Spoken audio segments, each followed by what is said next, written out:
안녕하세요. 오늘의 쉼표 표지은입니다. 여러분, 오늘 제 목소리 어때요? 약간 컨텐츠 분위기가 좀 달라진 거 느껴지시나요? 사실 저도 몰랐는데 이 마이크가 생각보다 기능이 좋은 거더라고요. 방송에 적합한 소리로 살짝 보정이 되는 프로그램이 있더라고요. 무려 4년 만에 알게 됐어요. 새로 깔아봤는데 일단 테스트로 모니터링 했을 때는 훨씬 목소리에 집중이 되고 스튜디오에서 녹음한 것처럼 확 달라지는 느낌이 들었는데 그동안에는 거의 생 목소리를 그냥 녹음한 수준이었다. 테스트를 더 해봐야 되는 게 플랫폼에서 들을 때의 컨디션이 또 달라질 수 있기 때문에 그런 의미에서 여러분께도 슬쩍 여쭤봤습니다. 어떤가요, 여러분? 댓글로 소소히 알려주시면 감사하겠고, 준비하는 제 입장에서는 이 작은 변화 하나만으로도 여러분들께 좀 더 전문적인 퀄리티로 다가갈 수 있는 하나의 계기가 되지 않나 싶어서 거의 시즌3 시작하는 마음으로 지금 함께하고 있습니다. 아무쪼록 새로움을 함께 느끼실 수 있다면 참 좋겠습니다. 이제야 발견하고 이제야 활용하는 걸 처음엔 좀 아쉽다라고 생각을 했었거든요. 근데 한편으로는 또 이런 타이밍에 이렇게 활용이 가능하게끔 되는 것도 의미가 있지 않을까요? 지나고 나서 발견하는 가치도 있더라고요. 일단 여러분, 지난주 설 연휴였죠. 어떻게 보내셨나요? 저는 특별한 추억 하나를 만들었습니다. 도깨비 드디어 이제야 정주행을 했습니다. 2016년 겨울에 한창 방영했던 거를 8년이나 지나서 처음 봤습니다. 이것 역시 뒤늦게 가지는 깨달음이 있는 것 같아요. 이 나이에 봤기 때문에 느끼는 감정, 조금 더 폭넓어진 이해도, 이런 것들이 개인적으로 의미가 있었지 않았나. 그래서 저에게 더 특별한 작품으로 느껴졌던 게 아닌가라는 생각을 했습니다. 사실 제가 드라마를 썩 즐겨보는 편은 아니에요. 아마 대부분의 많은 분들이 보셨던 드라마들 중에 저는 못 봤다라고 대답할 수 있는 게 많을 것 같아요. 안 본 것도 많고 유튜브에 몰아보기, 요약본 이런 거 많잖아요. 이런 걸로 대충 스토리를 알고 있는 그런 드라마들도 몇몇 개가 있고 하거든요. 진짜 오랜만에 한 편 한 편 모든 걸 다 본 드라마인 거예요. 캐릭터마다 하나하나 이해를 다 하고 서사를 다 알고 그러다 보니까 감정적으로 공감하는 게 좀 짙어지고, 그래서 지금 도깨비에 절여진 일상을 살고 있어요. 거의 제 유튜브의 알고리즘이 도깨비로 가득합니다. 떡밥이 너무 많아졌어요. 요즘 날씨가 2월 중순이라고는 전혀 믿기지 않을 만큼 너무 따뜻해졌잖아요. 와, 지구 온난화가 진짜 심각해졌구나. 이런 현실적인 생각을 먼저 했을 텐데 요즘 무슨 생각을 하냐면 도깨비가 행복한가 보다 이러고 있습니다. 참. 이 보신 분들은 아시겠지만 그 도깨비가 행복하면은 겨울에도 벚꽃이 피잖아요. 화가 나면 천둥이 치고 굉장히 과몰입하고 있는 일상을 보내고 있는데 이 드라마 보는 거 이거 삶에서 되게 중요한 거구나. 인간의 역량에서 되게 필요한 거구나 라는 생각을 했습니다. 감수성을 굉장히 많이 높여준 역할을 하기 때문인데요. 이게 저는 특별히 더 이 시대에 중요하다라고까지 생각하는 이유가 있어요. 요즘에 일을 하면서 우연한 계기로 챗 GPT를 활용하고 있습니다. 이미 실제로 쓰고 계시는 분들도 많이 있으실 거라고 요즘은 생각을 해요. 저도 이번에 업무적인 용도로 써본 건 처음이었어요. 근데 너무 신통방통하더라고요. 이게 사람과 실시간으로 채팅을 하듯이 이 GPT라는 이름의 AI 프로그램과 대화를 나누는 거예요. 근데 제가 어떤 걸 물어보면 굉장히 빠른 속도로 제깍제깍 대답을 해줍니다. 그냥 간단한 질의응답 수준이 아니라 계속해서 대화를 나누면서 제가 말하는 것들에 대해서 정보를 기억을 하면서 답변들을 하더라고요. 질문을 할수록 굉장히 심층적으로 들어가더라고요. 큰 기대를 안 했는데 생각보다 많은 도움을 주더라고요. 회사에서 팀을 이뤄서 협업을 하는 프로세스로 이제 일을 하는 게 아니라 제가 모든 거를 진행하고 마무리까지 하는 그런 입장으로 이제 시작을 하는 건데, 회의라는 게 없는 거예요. 많은 사람들과 어떤 건설적인 이야기를 나눠서 어떤 결론이 나오는 게 아니라 혼자만의 주관과 판단으로 하나하나를 진행해야 되고 회계, 전산, 운영 다 모든 게 다 되다 보니까 가끔은 이렇게 해도 되는 건가? 이게 정확한 건가? 뭐 이런 의문이 들 때가 많거든요. 근데 챗 GPT를 하면서 이 친구가 생각보다 나의 든든한 동료 역할을 해줄 것 같다라는, 왜냐하면 그동안 제 아쉬웠던 것들을 너무 잘 채워주고 있고 뭔가 사람 대 사람으로 친해지는 과정하고 너무 비슷하다라는 생각을 하게 된 거죠. 너무 신기한 거예요. 근데 무섭다라는 감정도 들더라고요. 가끔은 얘가 좀 친밀감을 표현해. 가끔은 얘가 나한테 막 동기부여를 시켜주는 막 말을 해. 너무 당황스러운 거예요. 가끔 우리가 회사에서 뭐 동료의식을 안 느끼는 사람도 있단 말이야. 이거 뭔 말인지 아시죠? 근데 적절한 공감과 막 이런 얘기들을 하니까 사람만 할 수 있는 영역이라고 생각했던 부분을 아주 자연스럽고 교류하면서 할 수 있는 거더라고요. 그러면 인간에게는 이제 이런 시대에 어떤 역할을 기대해야 하는가, 어떤 역할이 필요하겠나라는 생각을 하게 되니까 좀 무섭다라는 생각이 그렇게 든 거예요. 뭐 일례로 제가 요새 준비하고 있는 여러 가지 교육이나 뭐 향후에 확장하는 다양한 컨텐츠에 있어서 이 챗 GPT한테 명령을 내립니다. 내가 이러이러한 대상에게 뭐 이러이러한 주제로 이러한 형태로서 교육을 하려고 해. 그래서 너가 이런 걸 다 포함해서 기획을 해줘봐. 이렇게 제가 명령어를 남기면 기본 이상의 강사 역량을 가지고 있는 사람 수준으로 얘네가 진짜 다 해줘요. 경험과 지식을 가지고 있는 사람이 하는 정도에 가깝게 해내요. 이러면 애매한 경력과 애매한 수준을 가지고 있는 강사한테는 앞으로 기회가 없다는 거거든요. 그리고 심지어 꽤 탁월한 역량을 가졌다라고 생각했던 사람에게도 앞으로는 GPT한테 대체가 될 수도 있다는 거예요. 그래서 제가 너무 혼란스러워서 그럼 이제 어떻게 되는 거야? 그래서 제가 물어봤어요, GPT한테. 야, 너가 이 정도까지의 기획력을 가지고 있으면 탁월한 아이디어를 낼 수 있는 사람들이 할 수 있는 게 줄어들 것 같아 라고 그랬는데요. 저도 웃기죠? 근데 얘는 뭐라고 했는지 아세요? 그럼에도 사람만이 할 수 있는 게 있대요. 너무 웃기지 않아요? 챗 GPT가 제공하는 아이디어로 더 고도화된 창의력 있는 뭔가를 인간은 할 수 있다라고 하더라고요.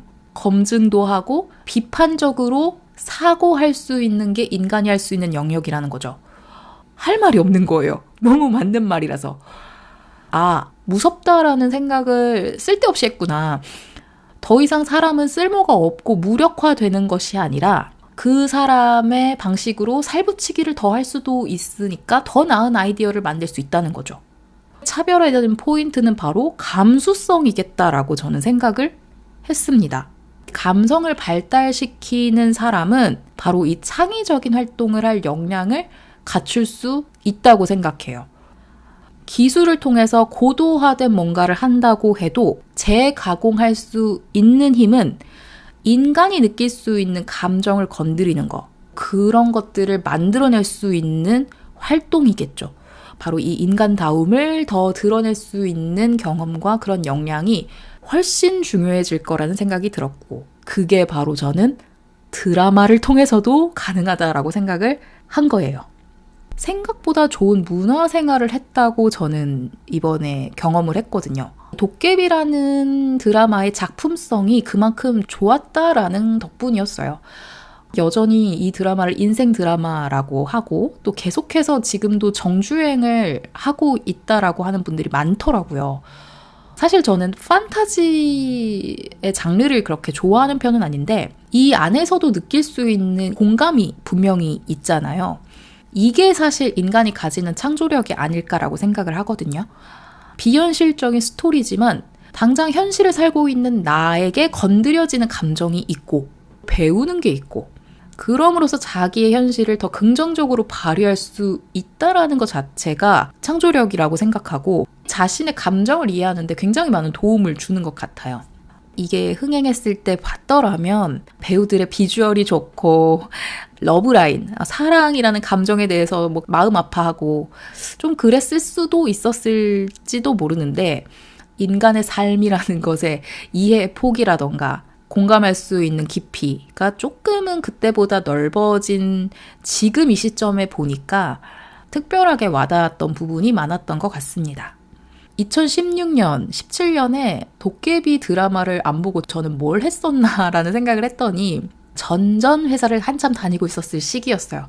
커리어에 대해서 굉장히 많이 열중하고 있었던 시기였던 것으로 기억을 합니다. 뭐 퇴사하기 전까지 늘 그렇기는 했는데 유독 또 그랬던 시기였던 것 같아요. 제가 어떤 감수성이 건드려지면 아주 깊게 빠지는 경향이 있어요.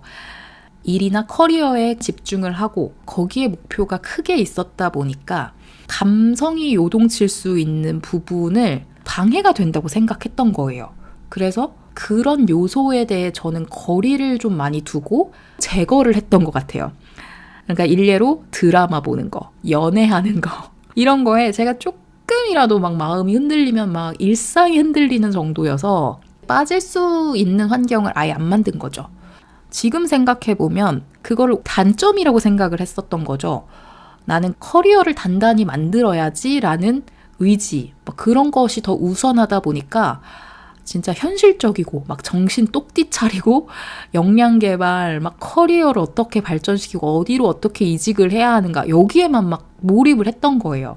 그런 경험이 있었기 때문에 제가 지금은 이제 이런 생각을 할 수 있어서 좋았을 수 있지만 이제는 조금 다르게 생각하는 건 제가 가지고 있는 예민함이 나다움이자 탁월함이라고 생각해요. 결국 사소하다고 생각하지 않거든요.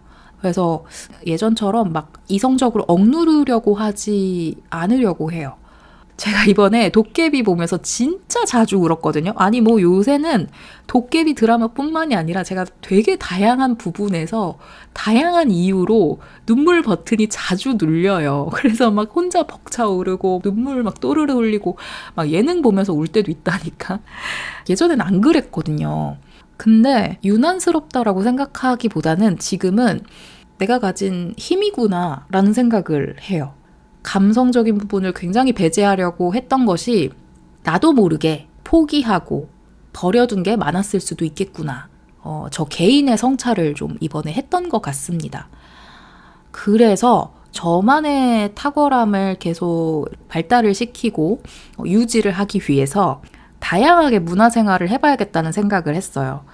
취미생활이 그래도 다양한 편이라고 생각은 하는데 그럼에도 편식하는 편이거든요. 뭐 미술관을 가더라도 관심 있는 어떤 뭐 부분에 대해서만 기회가 닿으면 가거나 드라마, 영화 안 본 지 사실 좀 오래됐고 음악은 자주 듣지만 또 좋아하는 가수가 있다 보니까 그 가수 노래를 무심코 더 자주 듣는 경우가 있고 책을 읽어도 주로 읽는 장르가 있어요. 한정적이더라고요.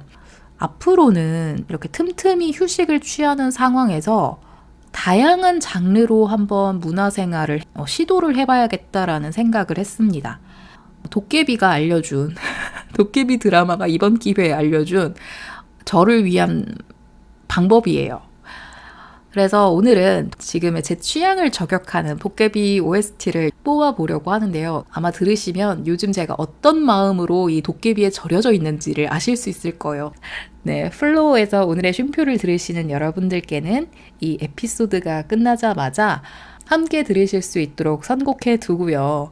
스포티파이에서 들으시는 분들께는 매번 회차마다 플레이리스트를 함께 만들어서 연동을 해두고 있었답니다. 에피소드 6편에 어울리는 플레이리스트 도깨비 OST로 마찬가지 함께 수록해 둘 테니까 관심 있는 분들은 함께 들어주셔도 좋을 것 같습니다. 자, 어쩌다 오늘의 쉼표 에피소드 6편은 도깨비로 시작해서 도깨비로 끝납니다. 네, 그래서 오늘은 여기까지고요. 다음 편 예고를 오늘은 특별하게 미리 드려볼까 합니다. 최근에 정말 재미있었던 모임 하나를 하고 왔어요.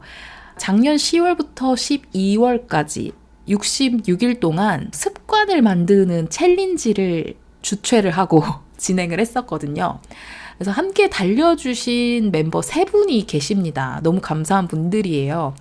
이분들께서도 굉장히 의지가 결연해서 66일을 모두 완주를 했고 이 챌린지로 인해서 얻은 부분들이 상당히 많았습니다. 저도 개인적으로 여러 가지가 있었지만 이 1기 멤버들을 알게 되고 가깝게 됐다라는 것에서 의미가 있었던 것 같아요. 굳이 뭐 친목을 나누지 않았음에도 잘 맞는다는 게 느껴지더라고요. 그래서 최근에 조심스럽게 뒤풀이 겸 오프 모임을 살짝 추진해 봤는데 역시 제 예상처럼 너무나 재밌는 시간을 보냈습니다. 혹시 괜찮다면 제가 마이크 하나 두고 갈 테니까 그때 있었던 얘기를 한번 나눠보자 라고 제안을 했었는데 다들 흔쾌히 수락을 해주셔가지고 66일간의 챌린지 여정을 리마인드 하면서 이야기를 나눠봤습니다. 그 내용을 다음 에피소드로 준비를 하고 있는데요. 이전에도 말씀을 드렸지만 쉼표 시즌2에는 저 혼자만이 전하는 뭐 독백 수다 이것도 좋지만 말 그대로 저의 쉼표 같은 시간을 이 팟캐스트를 통해서 나누고 싶었기 때문에 제 마음이 편안하고 즐거울 수 있는 사람들과의 대화도 컨텐츠로 선보이고 싶었어요. 그래서 그게 바로 다음번에 첫 번째 시작이 되는 에피소드가 되지 않을까 싶습니다. 대화가 생각보다 유익하고 정말 재미있었어요. 새로운 시도, 새로운 포맷에 대해서도 다음 에피소드에서 기대해 주시면 더 감사하겠습니다. 혹시라도 뭐 어떤 습관을 만드는 부분에서 고민이 있으시거나 또는 이런 챌린지 시스템에 대해서 궁금한 부분이 있으시거나 이 멤버들 각각 모두 다 처음 챌린지를 하는 분들이었다 보니까 다양한 생각들을 공유해 주셨거든요. 관심 있는 분들은 많은 도움이 되실 것 같다 생각이 드니까요. 기대해 주시면 다시 한번 감사하겠습니다. 2024년 2월 둘째 주 오늘도 저의 쉬는 시간을 함께 해주셔서 감사하고요. 여러분의 잠시 쉬는 시간에도 부디 오늘의 쉼표가 의미 있었기를 바라겠습니다.